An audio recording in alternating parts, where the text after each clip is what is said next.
ખાસ કરીને ગુજરાતની અંદર ડુપ્લિકેટે આખા ગુજરાતની અંદર માજા મૂકી છે।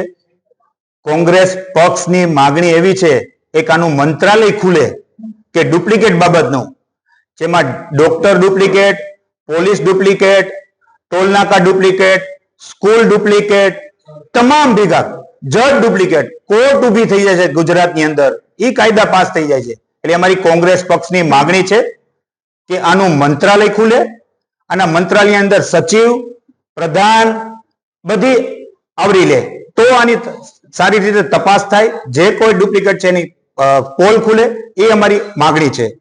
ગાંધીજી અને સરદાર ગુજરાત રાજ્યની ગરિમા, ગુજરાત રાજ્યના નબળા વહીવટને કારણે ભારત દેશમાં બદનામ થઈ રહ્યું છે, જેના કારણે રાજ્યના તમામ વિભાગ નકલી અને અધિકારી પકડાય છે।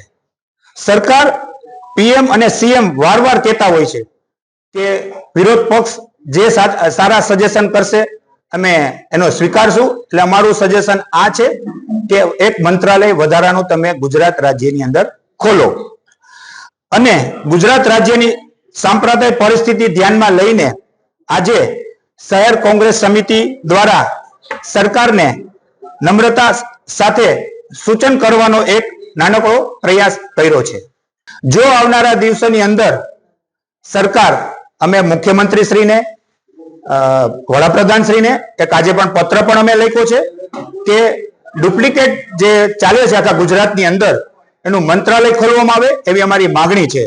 જો આવનારા દિવસોની અંદર અમારી માગણી સ્વીકારવામાં નહીં આવે તો પણ રાજકોટ શહેર કોંગ્રેસ સમિતિ મુખ્યમંત્રી પાસે પણ રજૂઆત કરવા જશે। એટલે અમે કોંગ્રેસના તમામ આગેવાન સાથે રાખી અમારા વિરોધ પક્ષના નેતા અમિતભાઈ ચાવડાને પણ અમે ધ્યાન દોરવામાં આવશે કે આવનારા દિવસોની અંદર વિધાનસભામાં આ ખરડો પાસ થાય એવી અમારી માગણી છે।